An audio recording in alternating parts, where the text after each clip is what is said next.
Everywhere I come from, the truth is an irony. Just like animal farm, justice mean inequity. So who go say the truth? Who go say the truth? Christian cancer, silence. Islamic leaders, silence. Kings and queens, silence. Traditional leaders, silence. So who go say the truth? We are the workers who confuse the call. Now by area, why no better?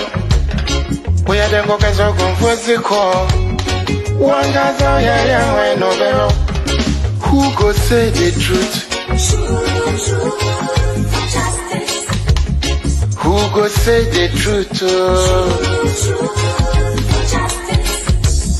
Oh, you need it now, see what's at this one.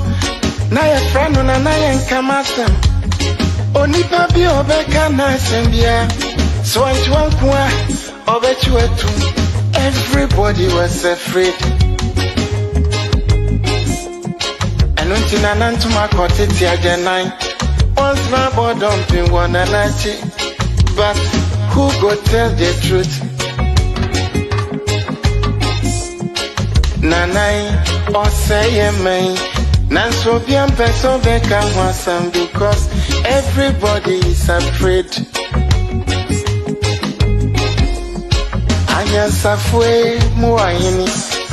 Who draw for Nina Dalima? And who go say the truth? Obiaja konson so to grow your mansa to me be a cacobrafo. If I nina yet, if when you know yet. Na so kutrata down so be dia back or why no keke. I fene for the man more piafo efwe. No cross on my mo. Hanya safwe muayini. Aku draw for you na dalima. And who go say the truth? Abaya di bote chino.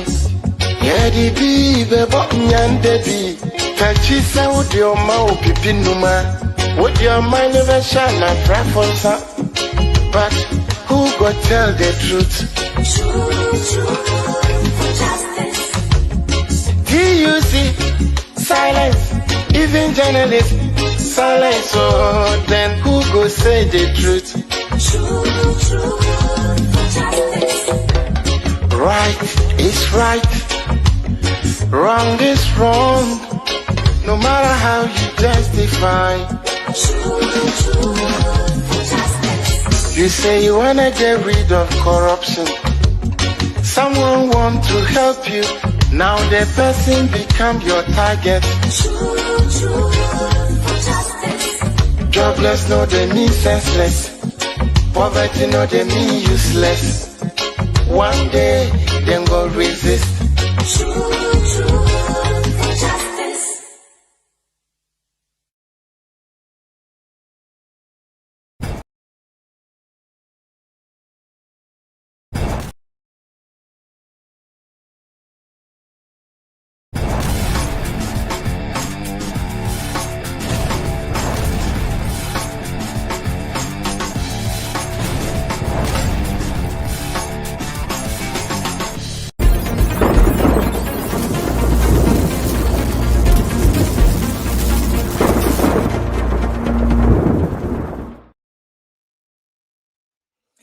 Good evening and welcome once again to my view show here live on Today Ghana News TV, where on most Monday evenings we come your way on your usual networks that you meet us with the best socio-political discussion there is online.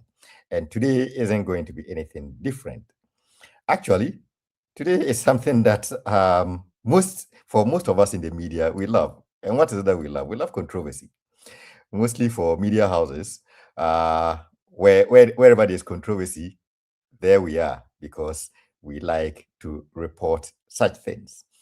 And today, we will try to take a step back, recoil, and take ourselves back a year from now, where something significant happened. And what is the significant thing that happened?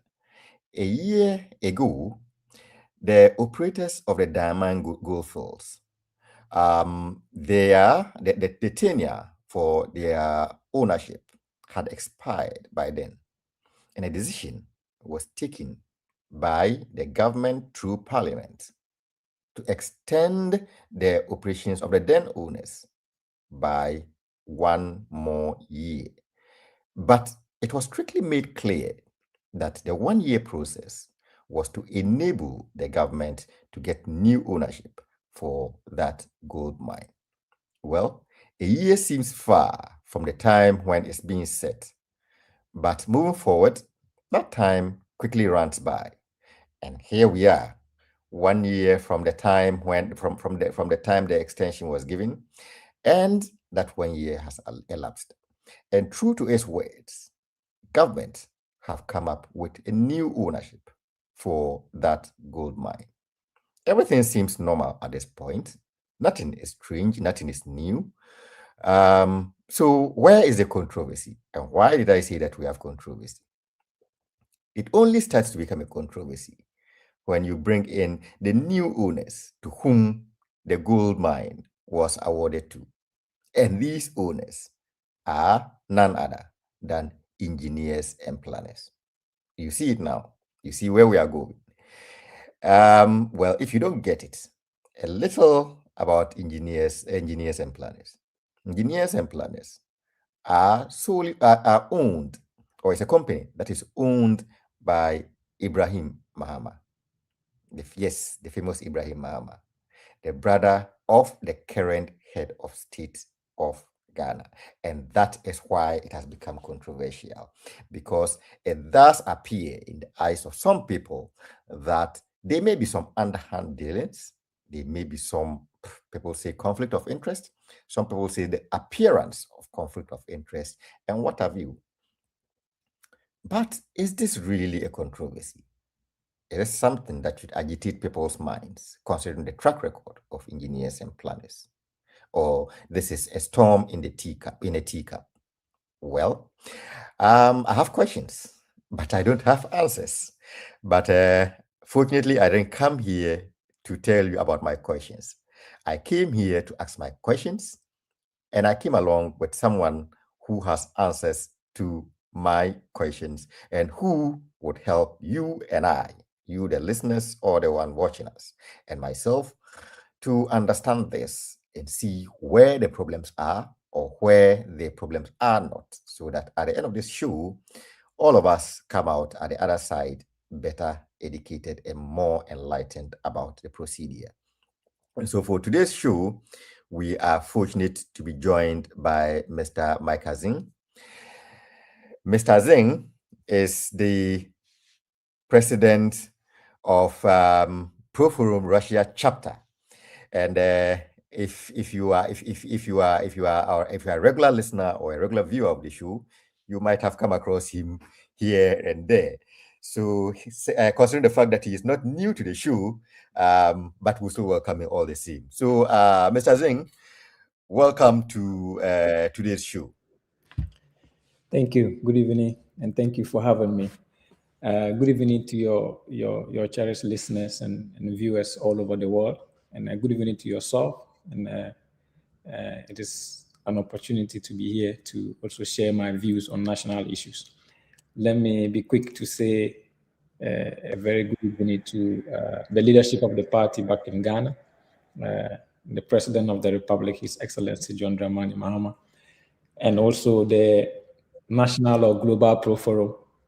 And I would also like to say a good evening to my chapter, the Pro Forum chapter here in Russia, my able executives and the members or RCs in Russia. And I'll say a good evening to them. And I would like to say a good evening to my constituency, the Talisi constituency, which is in the Upper East region of Ghana, that I send them greetings from Moscow. Thank you. seeing that you have a lot of people to greet this evening, we on our part also have people to greet this evening. So we'll continue to do that before we proceed with the show. So we would like to say a very big welcome to our viewers and listeners all over the world who have made time this evening to join us for today's show. We particularly welcome our listeners on Sakina Information Center in Tatali. We also say welcome to our listeners on Adelimai FM, also to a warm welcome to our listeners on High FM 93.7 in Achuimai in the Eastern region. Also, we welcome our listeners on the King's Radio in Accra, and to all our viewers and listeners who have made time to join us on all social media platforms, on Facebook, on YouTube, on Twitter, on Twitch, on Instagram, on LinkedIn, and on all other networks that you are joining us this evening. You are most welcome. Well, Mr. Zing, where do we start from? A while ago, I had a guest on the show, and I said last year was smooth for the government. There was still a lot of goodwill. Lots of Ghanaians were happy. The economy was doing well, and people were praising the government and all of that.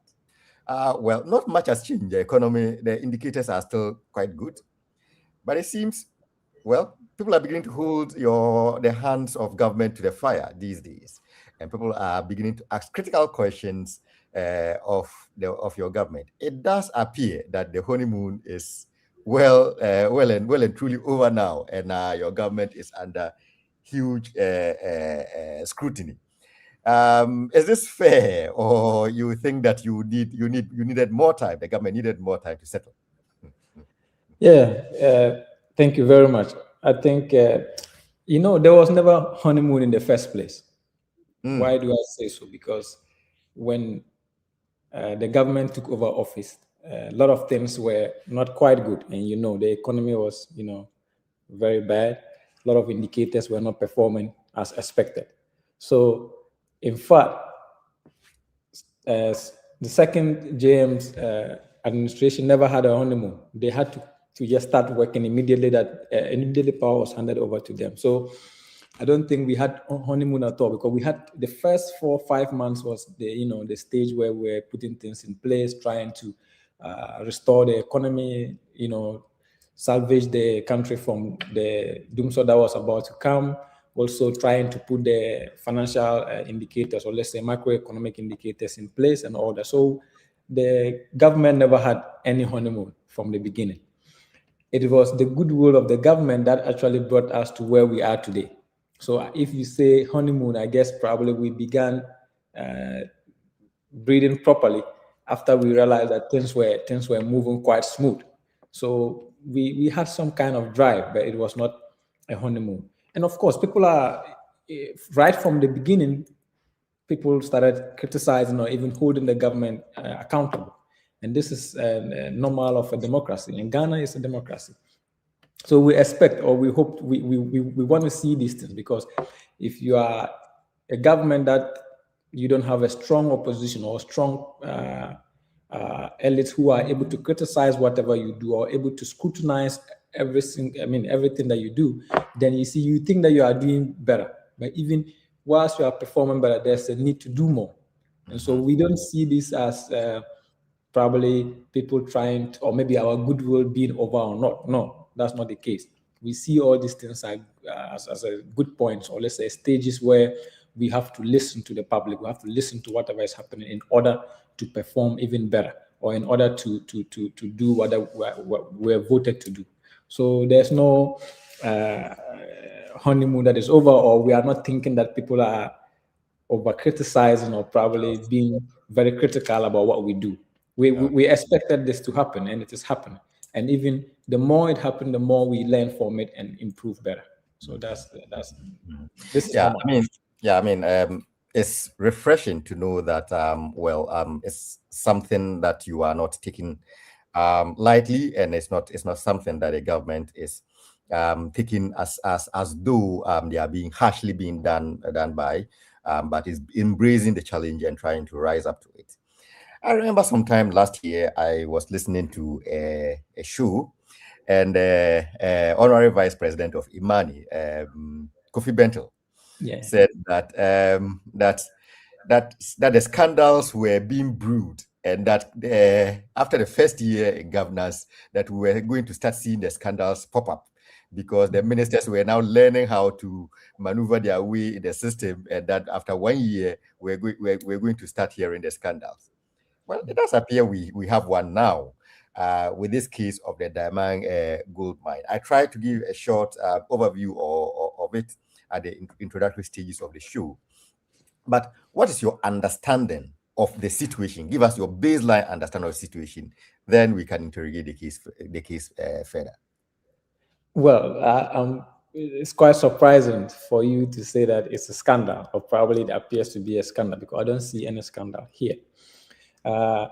If Bentham was just saying, probably, but even with what he said and what we are seeing now, we can see that even there's no single scandal that you can still find in the government today, because His Excellency John Dramani Mahama, even from the beginning, made it clear that if any appointee or probably a minister is found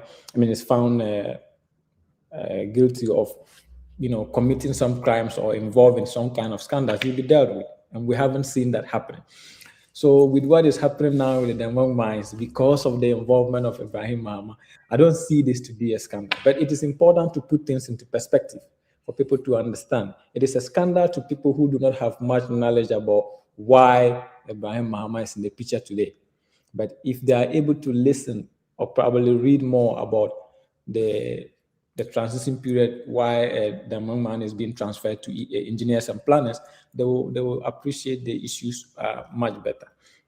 But just to say a few things on that, there are people who are describing the takeover of Diamond Mines by engineers and planners as probably nepotism, state capture, or giving opportunities to family and friends taking state resources and giving them to family and friends.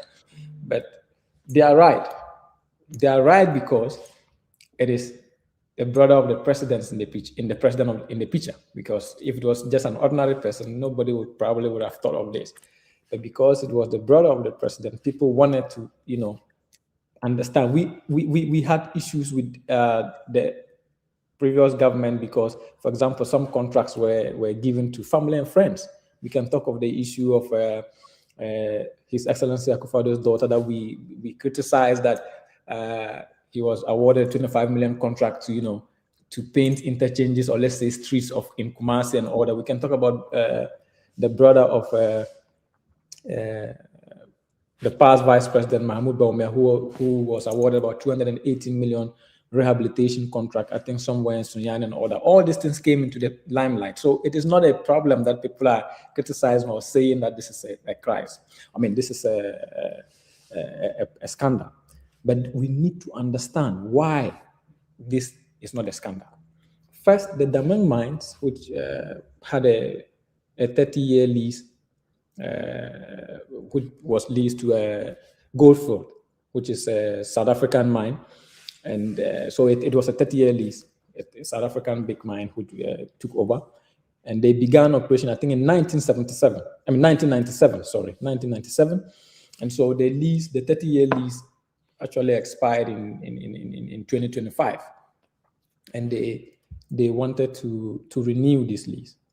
And upon their request to renew the lease, the Mineral Commission realized that declined their request to renew the lease, citing issues of long-term non-compliance, and also the fact that in 2024 they did not report on reserve of the mines. And so they opted out for state ownership of the mines.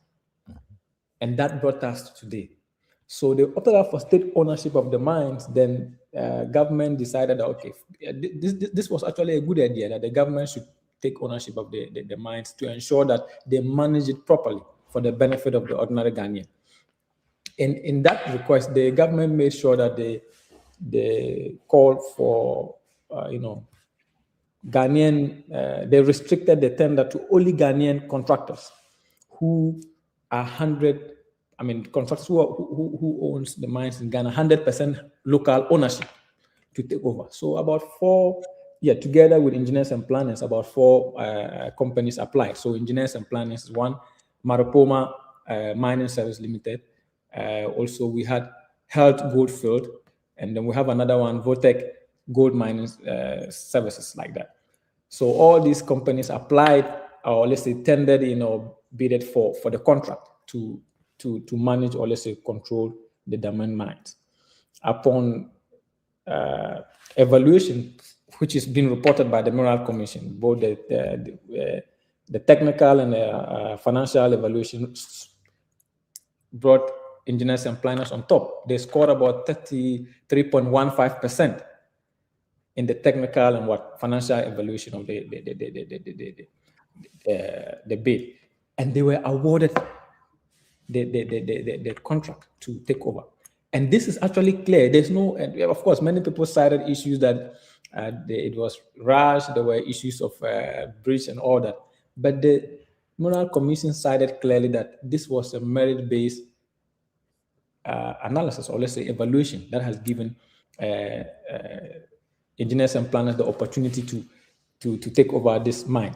The point is, if you recall, engineers and planners have been the primary contractor of the mine since 2017. No, between 16 and 17. And so they have heavy-duty mining equipment and logistics in both the Daman and Takwa mine side of Goldfield. So they've been working with Goldfield for long. So in terms of experience, they are up there. So they have more experience, they have the expertise, and they have what it takes to manage the mine. So in the technical side, it was clear. There was nothing about maybe nepotism or scandal here. It was clear. On the financial bit, the government actually indicated that the target was $500 million. But engineers and planners reported or showed that they will have access to about $505 million. So they exceeded the target that was set up by government. And that is why they scored what they got. So what is the scandal here? What's the crime of engineers and planners? What wrong did let's say, Ibrahim Muhammad commit? If you follow all this, you realize that actually he did nothing. The only crime he committed was because he is the brother of the president. And that's the only crime. Let's take it over from there. You asked a very good question. What is his only crime, or what's his crime, or what makes this a scandal? Let's go through them one after the other. The first thing that comes to the fore when this issue is brought up is the fact that the Minerals Commission, the current head of Minerals Commission, had some previous relationship with Ibrahim Mahama, and his deputy actually worked with engineers and planners in his former life. So if the Minerals Commission is the one overseeing the process, it doesn't seem tidy, does it? You see, we are looking at it at this angle. For me, I think there are some misconceptions here.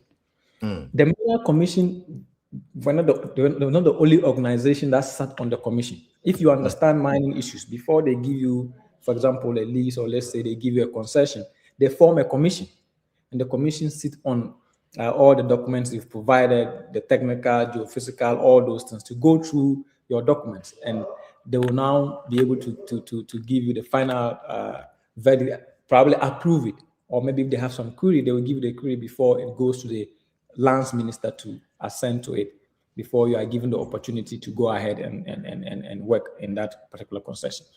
So it wasn't just the Mineral Commission that was involved, but the experts within this particular field that formed the commission. So the commission is not only formed by Mineral Commission, there are experts within the field who are brought together, to deliberate on all these things. So working with you doesn't mean that I don't have the what it takes to scrutinize whatever you bring. Besides, I don't think it was the director of the Mineral Commission or the deputy director that was involved in the commission. And so this for me is a non-starter. What we should look for is whether engineers and planners have the capacity to manage the mines or not. That's the point. We'll get to that. We'll get to that. But before we go there, okay, you've explained a bit about his probably supposed link with the mining commission. How about the president? In our bid and in the scout for scandals, at the beginning of this year, you heard the complaints about the use of his jet by his brother, the president. And people at the time raised the issue of conflict of interest. This very point that people are talking about now, that if he's using his brother's aircraft, that it was only a matter of time before he starts asking for favors from the state. And that seeing that his brother is the president, it would be difficult for anybody to deny him such. Actually,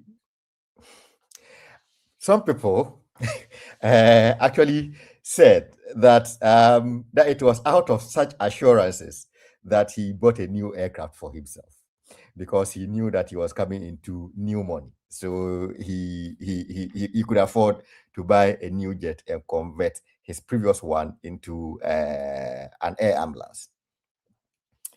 This must be justifiable, not so? You see, let me approach your question this way. Mm-hmm.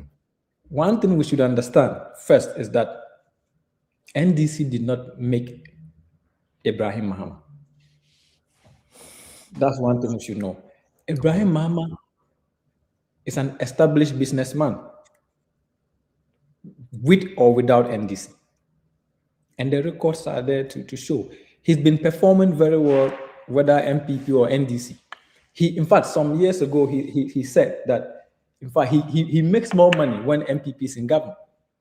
He said it. I'm not the one saying it. If you can check, I saw it. He said it several times. He makes more money when MPP is in government. And this is even justifiable because he can go for any contract he wants without having the feeling that, oh, you are associated to this person or that. You see, so he's an established businessman and he can afford the jet that he had one before, with or without MDs. And he's buying another one. I mean, he bought another one. So we shouldn't link the purchase of the second jet to mean that because he saw that he's going to make more money. Don't forget, taking over Diamond Mine is a risk. And I will explain that later. It's a risk. You have to reinvest more money in it to be able to accrue some benefit. So it's not just like a roller coaster that, I mean, people are thinking, oh, now he's coming to get more money, that's why he bought a jet. No. And with the brother using the jet, look, let's be honest. If you followed His Excellency John Dramani Mahama's politics for some time, you will understand his charisma. And that alone is one of the reasons why NDC won overwhelmingly during the last election. So NDC, for example, is not a party of ideologies now alone. Like it doesn't belong to a certain group of people. If you are a political scientist, you will understand that at the moment, NDC is like a catch-all party. Both old, young, socio-economic left, socio-economic right, old left, whatever, because of the charisma of the leader that we have. He's an honest person, and we saw what he did in his previous government. Even people who were close to him, when they committed some scandals, he had to bring them forward. You see, and we also have to understand that Ghana is not a police state.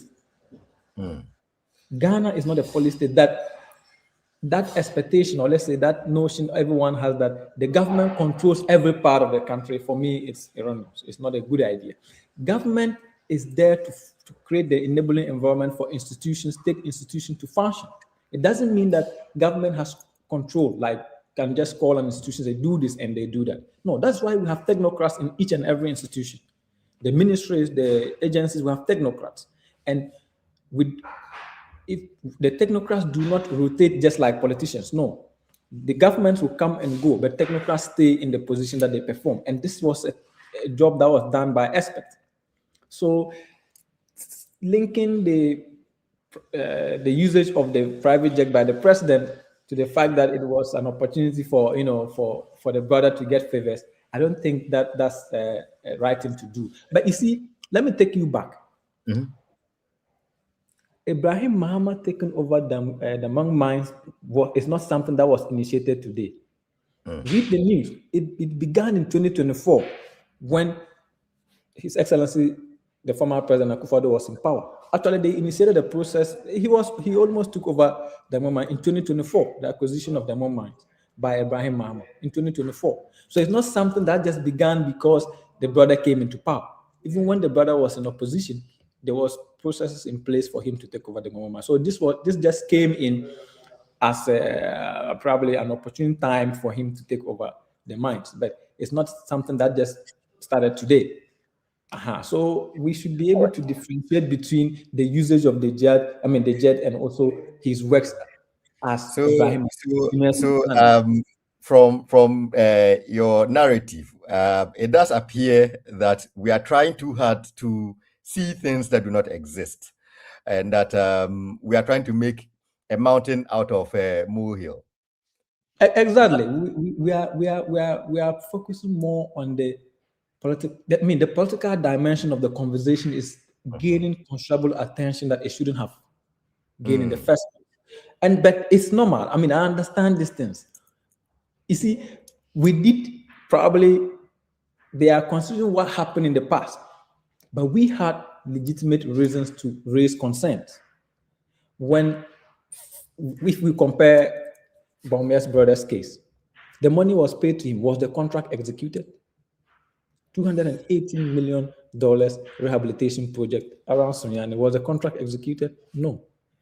The work that allegedly Akufo-Addo's daughter was paid $25 million to work on the interchanges, paying the interchange. Was the work done? And even if it was done, do you think it was worth it? Was that work worth $25 million? This is the same work Honorable Amarko is doing in Kumasi with young students for free this same year. The same project for free. He's not paying the student, just for free. Same project, even much better. If we consider the work Ken Ofori-Atta did with Data Bank, he profited more than even the state, and he's run away. If he did nothing wrong, he should come back and clear his name. He should voluntarily come back and clear his name, because these are all allegations. These are not proven facts and all that. So they are just the opposition is still, trying to find ways and means to befault the current government for whatever is going on. But I think it's not, everything should not be politicized. We should not put everything into politics. We should be able to differentiate politics from normal issues in society. And these are critical issues. We should focus on whether, like I mentioned earlier, do they have the technical know-how to manage and operate the diamond mines that are taken over? That should be our main focus, not because why is they given to him? It's because he's the brother of the president. Let me give you an example. If you go to the commission, there are certain criteria that you must go through before you are probably awarded a contract or something. First, they look at the technical feasibility. Did he meet such a requirement? Yes, because he in the first place, he was a primary contractor of the diamond mines when Goldfield was handling it. So all the heavy duty mining equipment, logistics were his. So technically, he has the expertise, he has the equipment and the experience. And that's why the Mineral Commission even cited that with what he has in terms of technical expertise, it reduces the transition risks.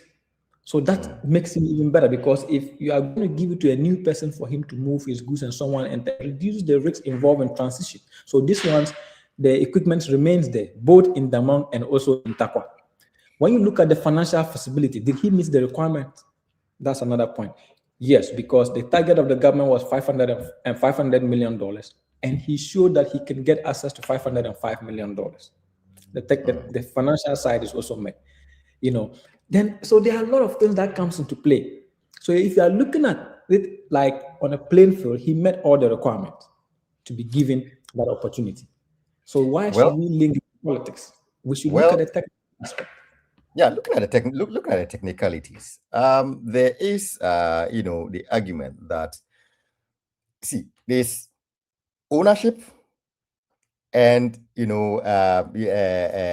mining contracting bit.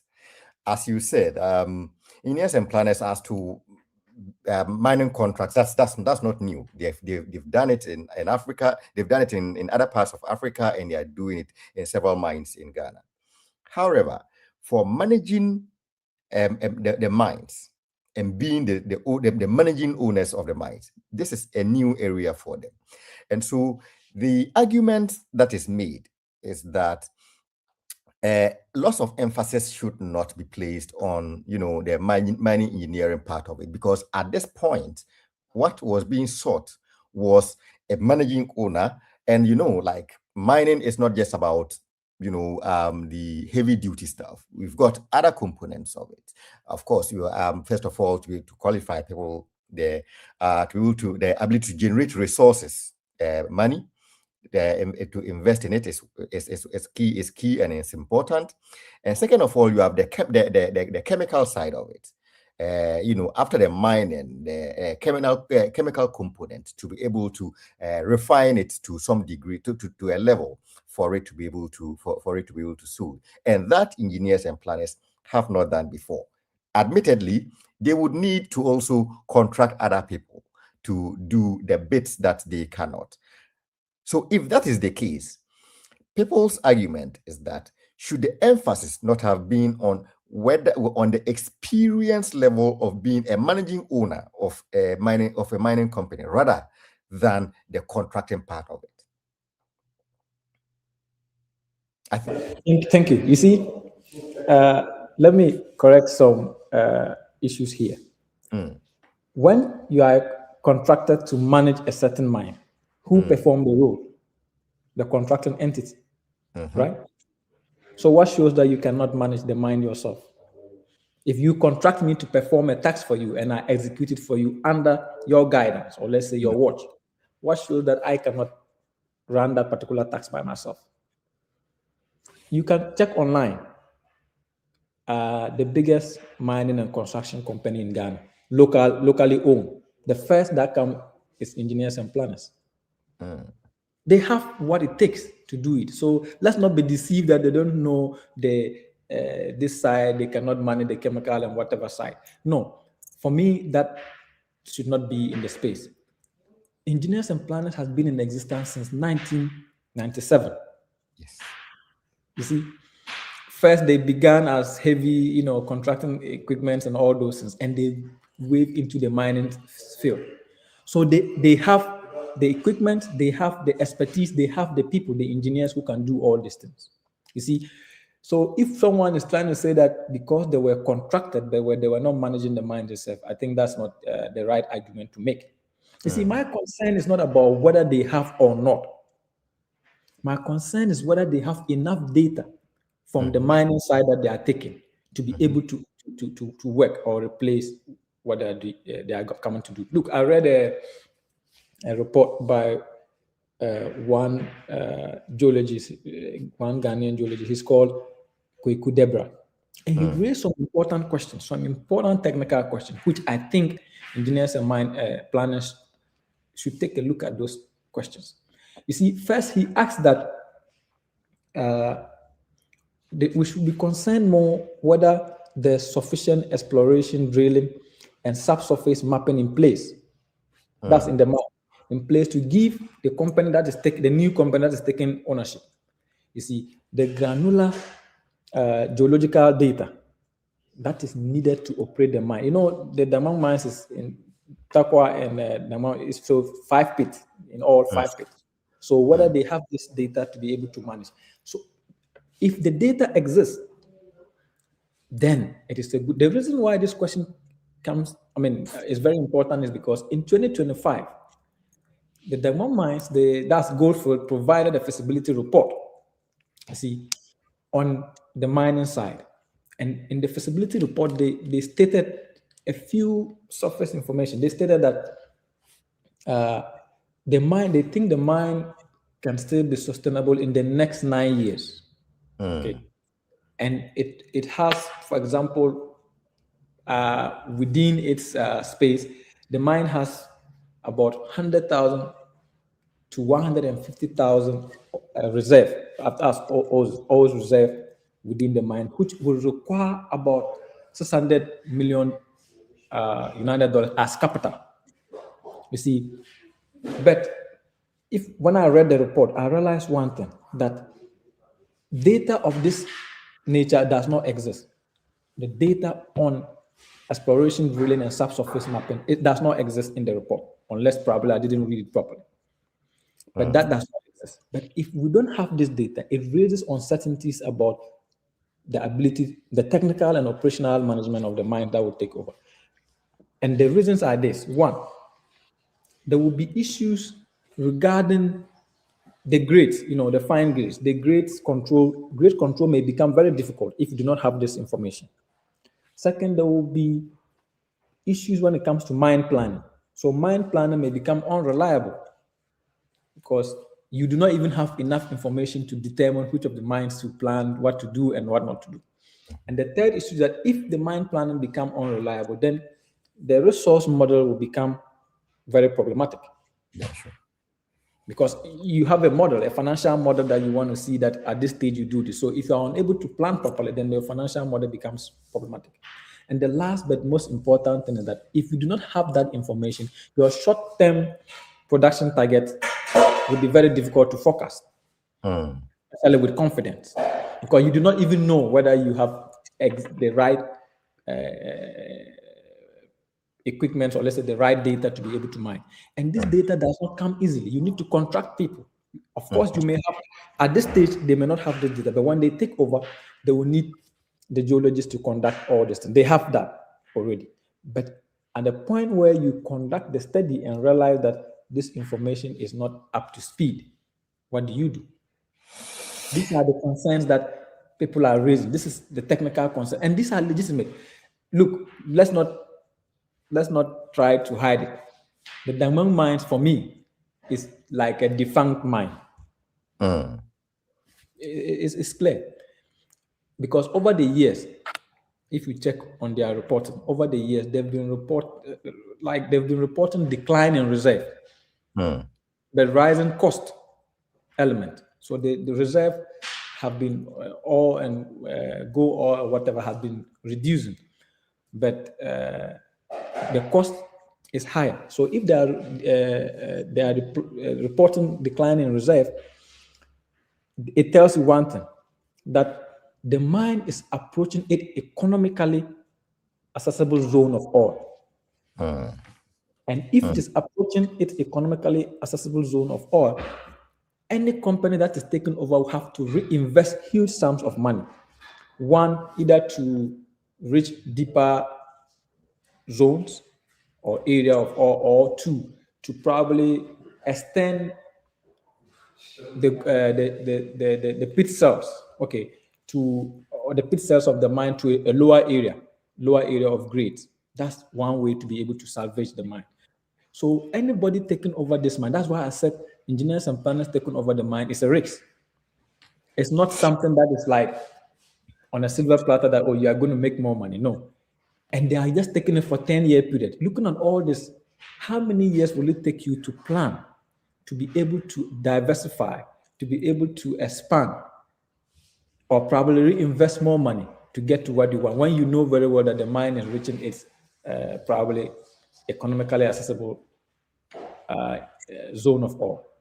So it's not, these are the technical things people should be talking about. People should be asking engineers and planners how they plan to do this, taking into consideration the fact that the mine is near, a dead zone. Let me call it that way in a layman's perspective.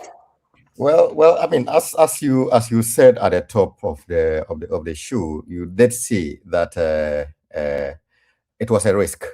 The taking over the mines by engineers and planners it was a risk, and it was a risk that they were going into. Now, because if we go by that position that it's a risk, it does raise the other side of today's topic, which is a decision, I think, that's been taken, a policy decision that's been taken to reserve some local participation of Ghanaians in our natural resources, moving forward. And that is probably what is feeding into the current, posture of government, and also probably in the advertisement that was made for it. You see, it was restricted to only Ghanaians.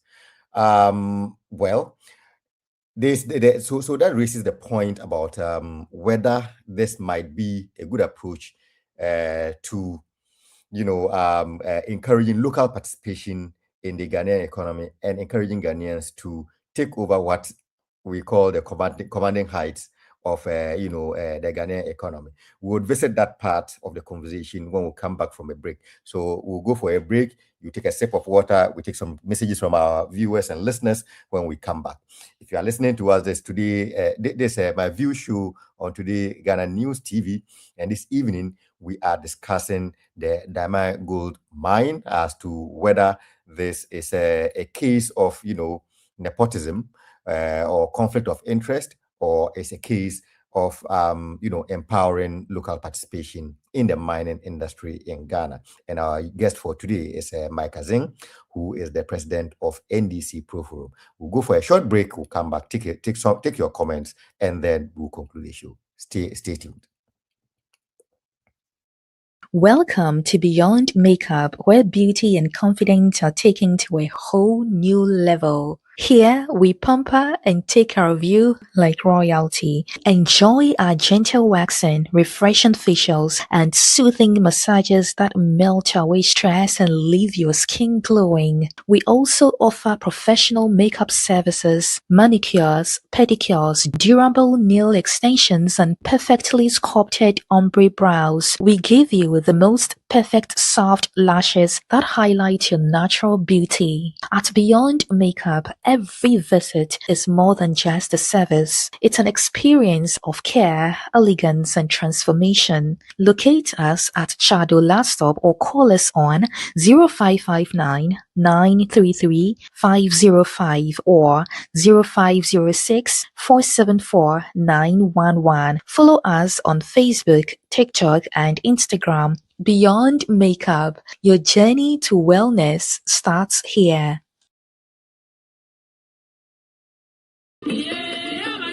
Oh, say yay! The African Arts, Food, Music and Culture Festival, Armenia 2026. Society, Yapa Huntim of Francis Consults, Eto Ensa Afro Esbitesa, Ewa Ghana, any Africa, Sabe showcase creativity, Ewa global stage. So we artists, fashion designer, chef, musician, Anna Empo, cultural entrepreneur, any woman. So what the African young creativity ever the global stage ever Europe. Ya boy ya pomo atuho. Ya show registration I say. And it's 2% participating. And now on getting more information there. Any other contact in ewa humachu for so.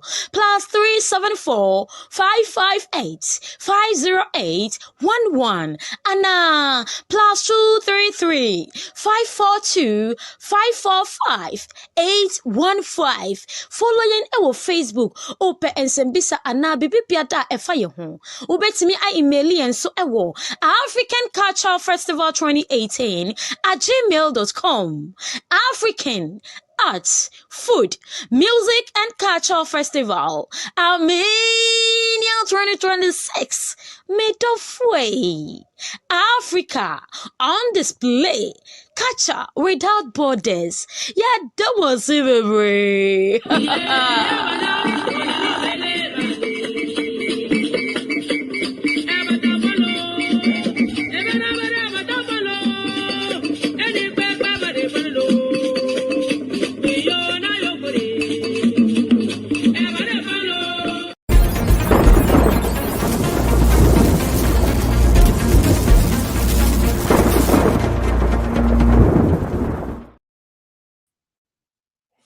Well, welcome back.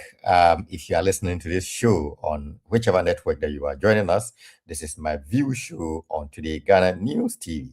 And this evening, we are having a discussion with Mr. Mike Azing, who is the president of NDC Pro Forum Russia chapter. And today, we are taking a look at the Diamond Gold Mine and its award to engineers and planners. and trying to look at it from both sides. The first part of the show, we looked at the part where some people describe it as a controversy, to try to see what the difficulties thereof are with the contract or the award of it to engineers and planners. And then moving forward, we are going to be taking a look at probably the other side of it to see whether this makes a good case study for local content, encouraging Ghanaians to participate in the Ghanaian economy. But before we go to the next part, let's take some comment from our viewers and listeners who have made time to join us this evening.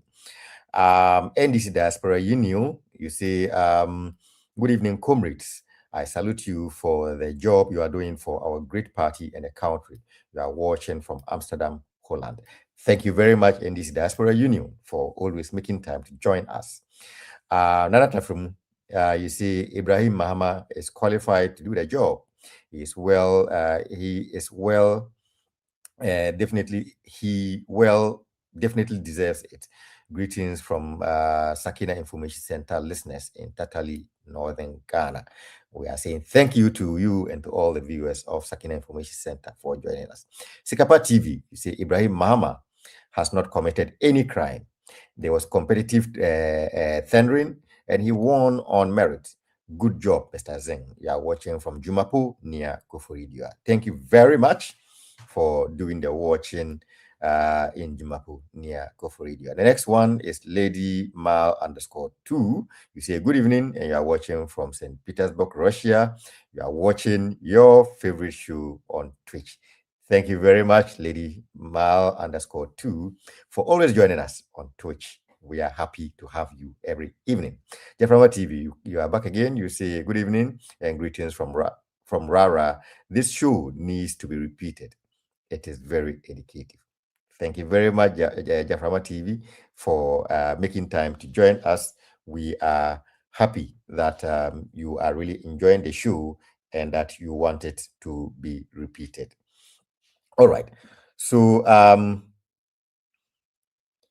right. So if we can have Mr. Zing back, we would move to the next part of the show and discuss, okay, I think there's a quick, technical issue that I need to communicate. We have some messages on Facebook. Unfortunately, we are unable to access those messages, so we are unable to bring them. So if you are watching on Facebook, we are sorry that we are unable to read your messages. We just cannot access them at this point. We apologize to you for that. Right.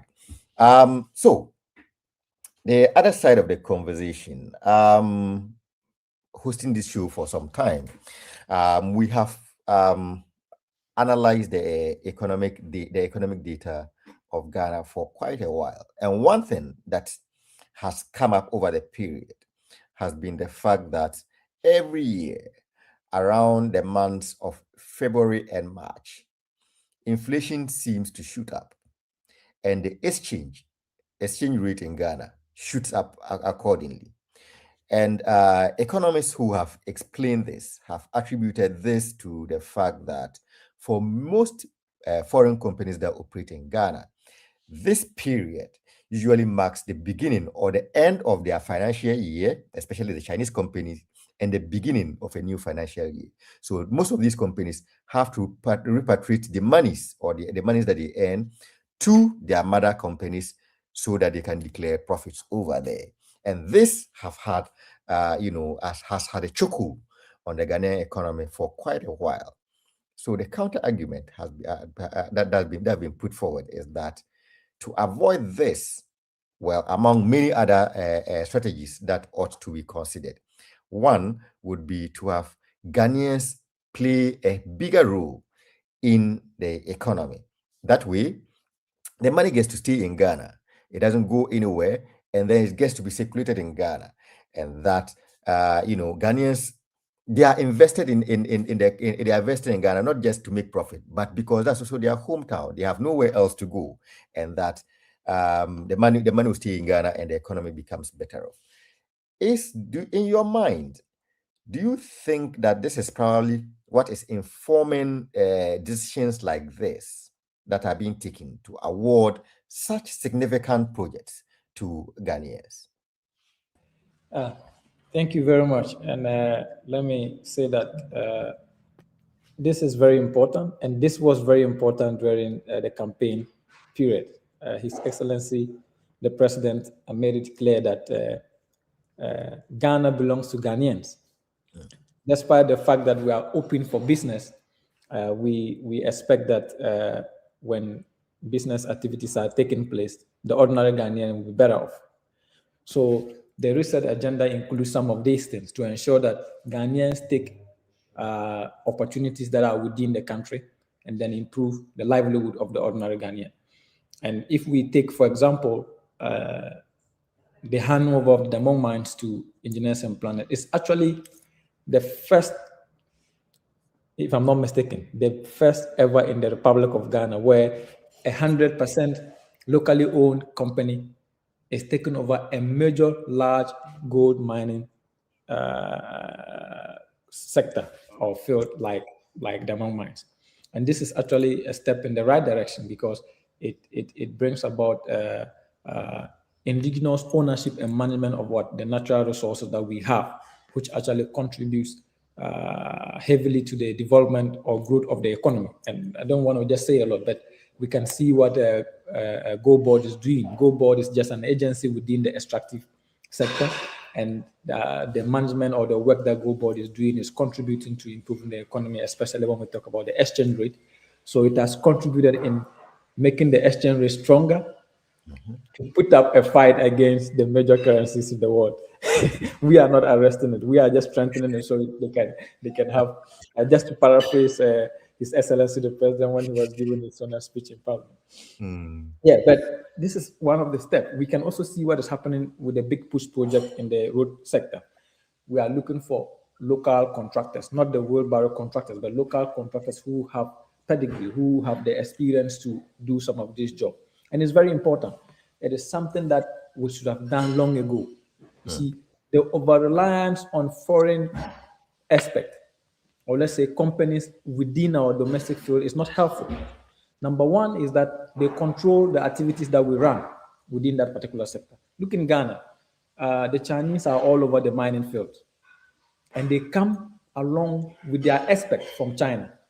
You see, so resources, even though they provide jobs for the locals, but these jobs are not the top-notch jobs that you can expect. So they bring their aspects from China to work. They are paid, profit is repatriated, and all those things. So it doesn't, it's not helpful. And so they are keeping locals in charge of the mines, or let's say the contracts that we have, is actually a step in the right direction. And we are seeing it because they can provide employment to the local people. They cater for the needs of the local people. They ensure that people who are employed are taken care of. And this is actually an important thing that we should look at. At the same time, the money stays in the country.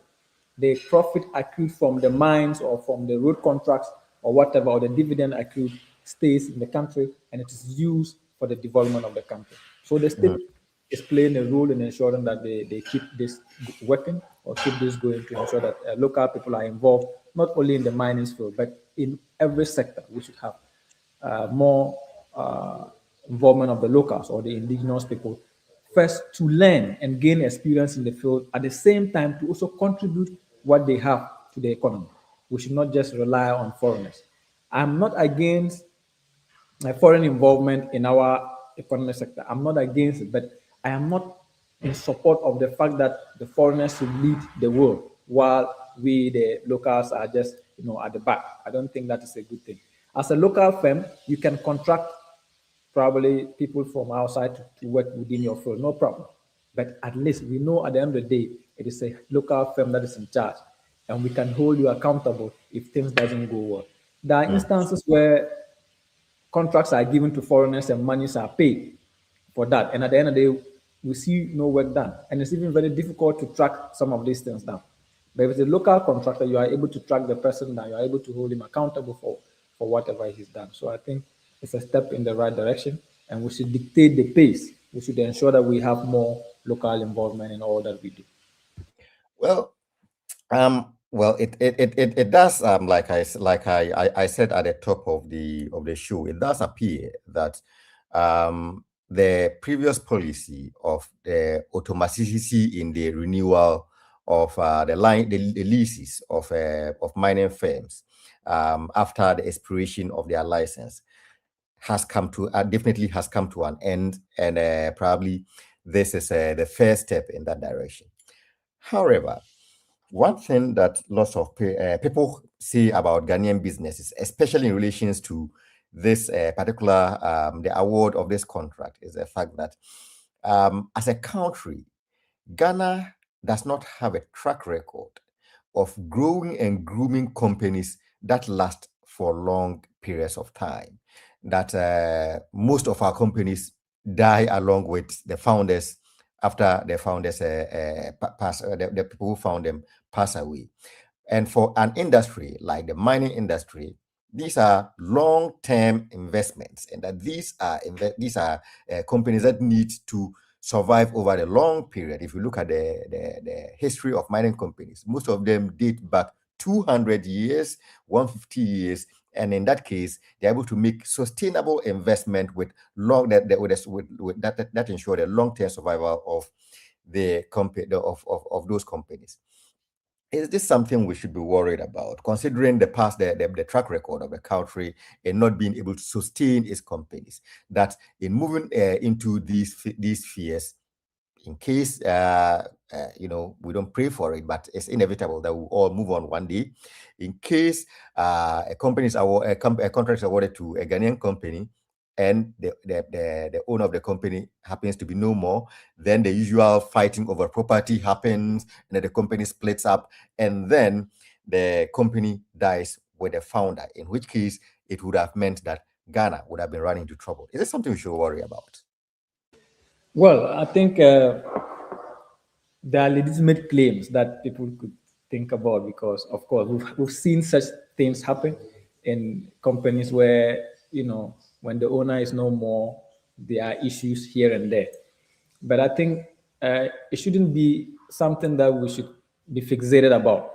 I don't think so. And that's why the state plays a role. The state comes in. You see, we should have this ability to cushion, or more or less like support the local businesses, or let's say companies, to survive. You see, we should not just be sitting aloof waiting for them to die. Then we say, oh, okay, that's even our history. All companies die when the leaders die. No, I don't think that's, we are so much comfortable with the fact that this is a norm. So every abnormality has become so normal to us that we knew that when the leader died, the company would die. So that's why we didn't care. I think that's not a good idea. We should change that practice, and I think we are beginning to do that. You see, there are some engineers and planners have been there for about 30 years. Marapoma has also been there for long. Anglo-Ghana, Ashanti, there are a lot of companies that have been doing well. We should encourage them. We should cushion them. We should try to, support them as a state, to ensure that it doesn't die off because, the company should not just function because of the leader. The leader is just a figure, but they are technocrats. That's why in entrepreneurship, you have an entrepreneur and you have an intrapreneur. So the entrepreneur is just seen there in the picture, but the people performing the task or keeping the company running are the entrepreneur. So companies dying is not because people do not have the technical know-how, or let's say the expertise to run it. It is because of our selfish interest. People, this one want my family, I want to have this particular person also want to have a share, and that creates the problem. So I think that we are growing, we are learning, we are seeing an improvement in what we do, and so companies are beginning to learn that no, it should not just be about me. It should be about the general welfare of the state, of the citizenry, and all the people that you work for. So I think we need to speak more of it. We need more education. We need more sensitization. And bigger companies are already charting this path. You see, those that die off easily are the small companies. But if you observe, bigger companies continue to survive. They even have change of ownership, and the company still continue to run. Sometimes they even change the name or change the purpose, or let's say the field of the company, and it keeps running. So I think it's not something we should be afraid of. We should rather be preaching that people should desist from associating businesses to names. But we should focus, for example, engineers and planners. It's not just about Ibrahim Muhammad. So we should try to isolate or separate the names from the companies so that we are able to hold the companies accountable. For example, if you enter into a problem with engineers and planners and someone tell you, oh, it's for Ibrahim Muhammad, if you go, you'll not even win with the brother of the president. No, you should be able to, pursue whatever is bigger and ensure that it works. And that's what we should be pushing for. Well, last question before we bring the show to an end. There's this problem that we as a country also are dealing with. I'm not sure that we have overcome it yet, and that seems to be something that seems to be a natural challenge that probably could come up with arrangements such as this. The fact that most of our companies, or some companies in Ghana, seem to survive based on the political party that is in play. That you have a party that is doing well, another party comes, and then for whatever reason, some people say they go after these companies and ensure that they collapse. When you were talking about survival of the companies, one thing that came to mind was that, well, to avoid that, maybe ENP probably should consider listing on the stock exchange in Ghana. Then again, the problem is that we, in our most recent history as a country, we have had a company such as UT Financial Holdings, or that had UT Bank that was publicly listed in the stock exchange in Ghana, but we still managed to find a way to collapse it. So it does appear that that is not the solution.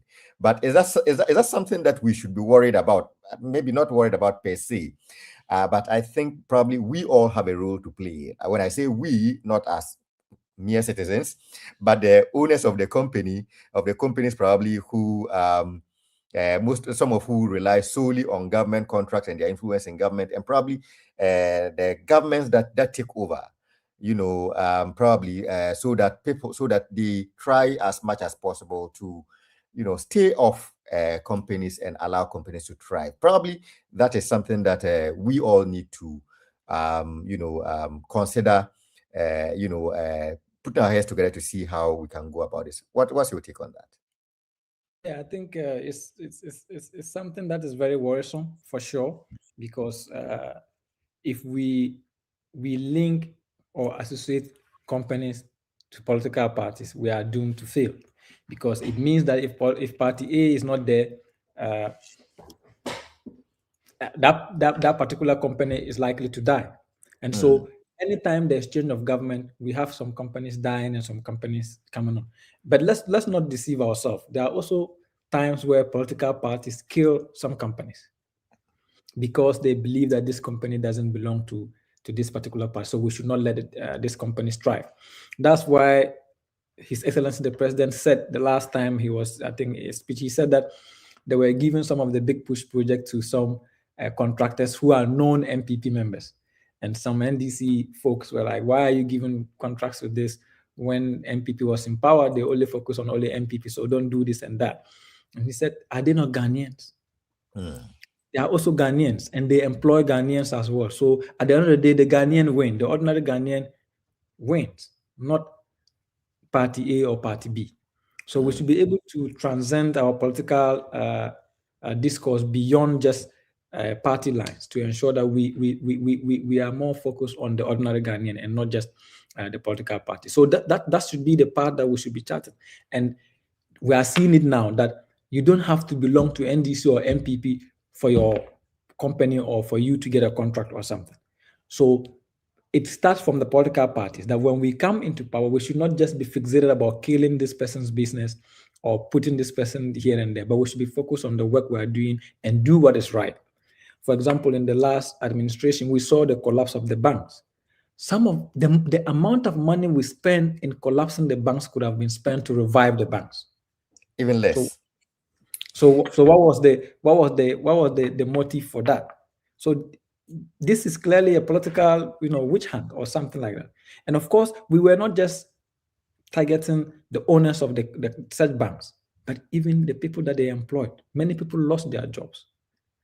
So I think when we are taking decisions as political elites, or let's say parties, we should be more concerned about the ordinary Ghanaian and not just the party involved.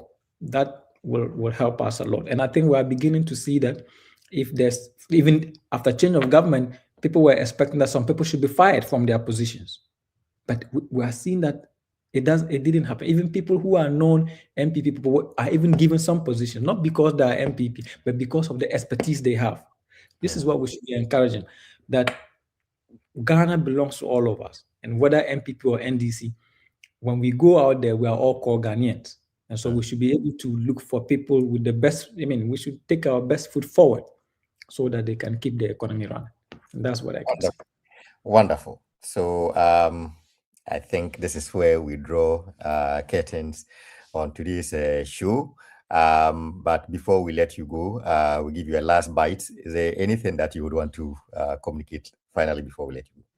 Yeah, I just want to say a very good evening once again to my respected comrades, both at the National Pro Forum and also in Russia, and just to wish all the candidates. We have our sixth annual Congress, or let's say summit or forum.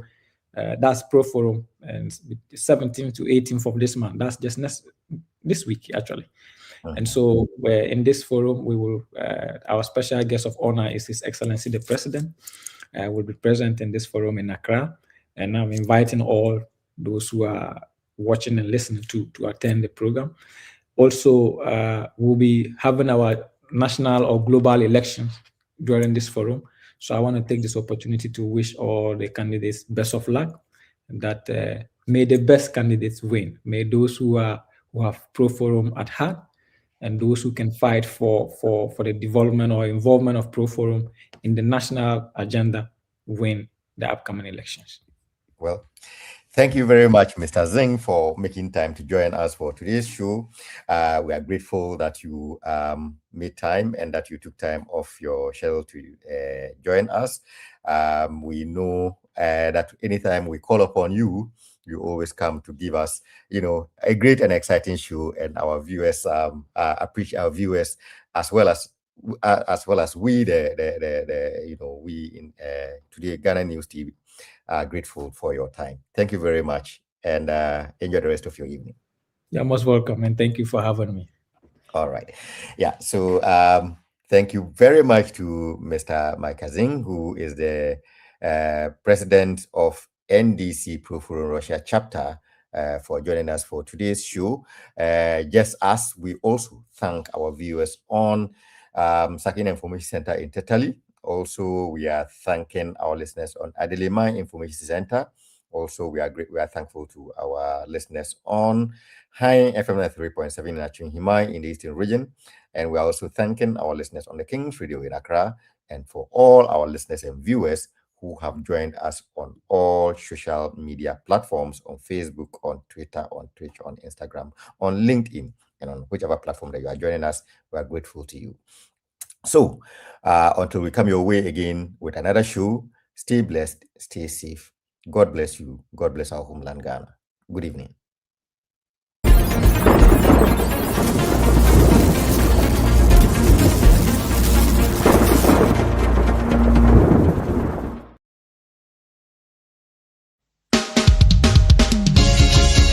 The country where I come from, the truth is irony.